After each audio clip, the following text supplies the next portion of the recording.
आजच्या या सखोल विश्लेषणामध्ये स्वागत आहे. आज आपण कॉझल ॲनालिसिस अँड रिझॉल्युशन म्हणजेच थोडक्यात CAR या अत्यंत महत्त्वाच्या प्रॅक्टिस एरियावर चर्चा करणार आहोत. केवळ समस्या उद्भवल्यावर ती सोडवण्यावर किंवा आगी विझवण्यावर अवलंबून न राहता प्रोॲक्टिव्ह आणि मूल्य आधारित रणनीतीकडे जाण्याचा हा एक अतिशय रंजक प्रवास आहे. तर आजची आपली रूपरेषा अगदी स्पष्ट आहे. आपण डिटेक्टिव्ह अप्रोचपासून ते थेट रिअल वर्ल्ड उदाहरणांपर्यंत 5 टप्प्यांतून जाणार आहोत. एका संस्थेचे तपास कौशल्य किंवा इन्व्हेस्टिगेशन स्किल्स CMMI लेव्हल 1 पासून लेव्हल 5 पर्यंत कसे विकसित होत जातात हे आपण टप्प्याटप्प्याने उलगडणार आहोत. चला तर मग सुरुवात करूया आपल्या पहिल्या टप्प्यापासून, द डिटेक्टिव्ह अप्रोच. लक्षणांवरून थेट मूळ कारणांकडे वळण्याचा हा टप्पा आहे. लक्षात घेण्यासारखी महत्त्वाची गोष्ट म्हणजे CAR हे CMMI मॉडेलमधील एनेबलिंग कॅटेगरीचा आणि सपोर्टिंग इम्प्लिमेंटेशन या कॅपेबिलिटी एरियाचा एक अविभाज्य भाग आहे. विचार करा, कार म्हणजे अगदी एखाद्या गुप्तहेरासारखं काम करणं. CMMIमधील कठीण संकल्पना समजून घेण्यासाठी हे रूपक अगदी चपखल बसतं. जेव्हा एखादी गोष्ट बिघडते किंवा अगदी अनपेक्षितपणे खूप चांगली घडते, तेव्हा ते का घडलं याचा शोध घेण्यासाठी एखाद्या गुप्तहेरासारखे बारकाईने धागेदोरे तपासणे इथे अपेक्षित असतं. आता याची थोडी अधिकृत व्याख्या पाहूया. सोप्या भाषेत सांगायचं तर निवडलेल्या परिणामांची कारणं शोधून काढणं आणि त्यावर योग्य ते कारवाई करणं हा यामागचा मुख्य उद्देश आहे. जेव्हा आपण प्रत्यक्ष मूळ कारणांवर म्हणजेच रूट कॉजवर काम करतो, तेव्हा चुकांची पुनरावृत्ती टळते. यामुळे आपोआपच दुबार काम किंवा रिवर्क वाचतं आणि संस्थेची गुणवत्ता व उत्पादकता थेट वाढते. आणि इथंच खरी मजा आहे. या प्रक्रियेचा हा एक अतिशय रंजक पैलू आहे. सहसा आपल्याला वाटतं की हे सगळं फक्त चुका, डिफेक्ट्स किंवा सॉफ्टवेअर क्रॅश शोधण्यासाठीच असतं, बरोबर? पण तसं नाहीये. नकारात्मक गोष्टी टाळण्यासोबतच एखादं मोठं यश किंवा वेळेआधी झालेली डिलिव्हरी पुन्हा पुन्हा कशी घडवून आणता येईल हे शोधण्यावरही CAR तेवढंच लक्ष केंद्रित करतं. चला आता पुढच्या टप्प्याकडे वळूया. Fixing immediate issues. या अगदी सुरुवातीच्या मॅच्युरिटी लेव्हल्स आहेत, जिथे संस्थेचा प्रवास एखाद्या गस्त घालणाऱ्या पोलिसासारखा सुरू होतो, जो केवळ समोर आलेल्या तत्काळ धोक्यांना सामोरा जातो. इथे लेव्हल 1 आणि लेव्हल 2 मधला फरक अगदी स्पष्ट दिसतो. लेव्हल 1 मध्ये आपण काय करतो? फक्त समोरची समस्या सोडवतो, जसं की क्रॅश झालेला सर्व्हर फक्त रिस्टार्ट करणं. पण लेव्हल 2 मध्ये एक अत्यंत महत्त्वाची जाणीव निर्माण होते. कोणतीही संस्था प्रत्येक लहान-सहान समस्येची चौकशी करत बसू शकत नाही.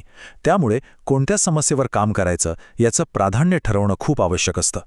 मग लेव्हल 2 वर हे टार्गेटेड ॲनालिसिस नेमकं काम कसं करतं? तर तपासावर वेळ आणि पैसा खर्च करण्यापूर्वी बिझनेसवर सर्वात मोठा इम्पॅक्ट असणाऱ्या समस्या शोधल्या जातात. यासाठी पॅरेटो ॲनालिसिस सारख्या पद्धती वापरल्या जातात. तसंच जे लोक प्रत्यक्ष काम करत आहेत त्यांना या प्रक्रियेत सामावून घेणं आणि घटना ताजी असतानाच लगेच उपाययोजना करणं इथे खूप महत्त्वाचं ठरतं. यानंतर येतो आपला तिसरा टप्पा, स्टँडर्डायझिंग द प्रोसेस, म्हणजेच लेव्हल 3 चा डिफाईन्ड अप्रोच. इथे तपासाची पद्धत ही तात्पुरत्या उपायांवरून संस्थेच्या प्रमाणित आणि औपचारिक प्रक्रियेकडे वळते. खऱ्या अर्थाने रूट कॉज ॲनालिसिस म्हणजेच RCA इथूनच सुरू होतं. वरवरच्या लक्षणांच्या पलीकडे जाऊन घटनेचं अगदी मूळ कारण शोधण्यासाठी फिशबोन डायग्राम किंवा 5 Whys सारख्या औपचारिक साधनांचा वापर संस्थेच्या स्तरावर अनिवार्य केला जातो. हे एका साखळी प्रक्रियेच्या उत्तम उदाहरणातून समजून घेऊया. समजा एखादं सॉफ्टवेअर क्रॅश झालं. आपण विचारतो का? उत्तर मिळतं, मेमरी फुल होती. का? कारण मेमरी लीक होती. पण ती का होती? कारण कोड रिव्ह्यू झालाच नाही. आणि शेवटी सर्वात महत्त्वाचा प्रश्न, कोड रिव्ह्यू का नाही झाला? कारण डेडलाईनची खूप घाई होती. म्हणजे पहा, वरवर दिसणारा सॉफ्टवेअर क्रॅश हा प्रत्यक्षात डेडलाईनच्या घाईमुळे घडला होता, हे यातून अगदी अचूकपणे समोर येतं. पण थांबा, फक्त कारण शोधून उपयोग नाही, हो ना? त्यानंतर काही ठोस कृती करणं गरजेचं असतं. जसं की कोड रिव्ह्यू अनिवार्य करणं. त्यानंतर खर्च आणि धोक्याचा अंदाज घेऊन उपायांची अंमलबजावणी केली जाते. हा सगळा डेटा संपूर्ण संस्थेत शेअर करणं आणि अधिकृत सुधारणा प्रस्ताव सादर करणं, यामुळे इतर प्रोजेक्ट्सनाही याचा मोठा फायदा होतो. आता आपण हाय मॅच्युरिटी आणि स्केलिंगच्या जगात पाऊल टाकत आहोत, म्हणजेच लेव्हल 4 आणि 5. इथे अंदाज बांधण्याची पद्धत पूर्णपणे मागे पडते आणि तिची जागा भक्कम डेटा आणि सांख्यिकीय तंत्रज्ञान म्हणजे स्टॅटिस्टिकल फॉरेन्सिक्स घेतं. इथे खूप रंजक प्रश्न निर्माण होतो. आपण केलेला उपाय खरोखरच प्रभावी आहे हे गणिताच्या आधारे कसे सिद्ध करायचं? केवळ मला वाटतंय सुधारणा झालीय असं म्हणणं आणि सांख्यिकीयदृष्ट्या महत्त्वपूर्ण सुधारणा प्रत्यक्ष सिद्ध करणं यातील फरक समजून घेणं इथे खूप गरजेचं आहे. याचं अगदी अचूक उत्तर लेव्हल 4 मध्ये मिळतं. लागू केलेल्या उपायाचा परफॉर्मन्सवर खरोखर काय परिणाम झाला हे आकडेवारीसह तपासण्यासाठी इथे रिग्रेशन ॲनालिसिस सारख्या स्टॅटिस्टिकल मॉडेल्सचा आणि बेसलाईनचा वापर केला जातो. केवळ अंदाजावर विसंबून न राहता कठोर आकडेवारीच्या आधारे यशाचं किंवा त्रुटींचं अचूक निदान केलं जातं. आणि मग लेव्हल 5 मध्ये हीच गोष्ट एका पूर्णपणे वेगळ्या उंचीवर जाते. इथे खऱ्या अर्थाने प्रोॲक्टिव्ह इनोव्हेशन पाहायला मिळतं. एका प्रोजेक्टवर स्टॅटिस्टिकली सिद्ध झालेला फायदेशीर उपाय क्वांटिटेटिव्ह ॲनालिसिस वापरून थेट संपूर्ण कंपनीत लागू केला जातो. यामुळे संपूर्ण प्रक्रियेमध्ये व्यापक स्तरावर सुधारणा होत राहतात आणि संभाव्य धोके कमी होतात. बरं, हे सगळं थेअरीमध्ये खूप छान वाटतं, पण प्रत्यक्षात काय?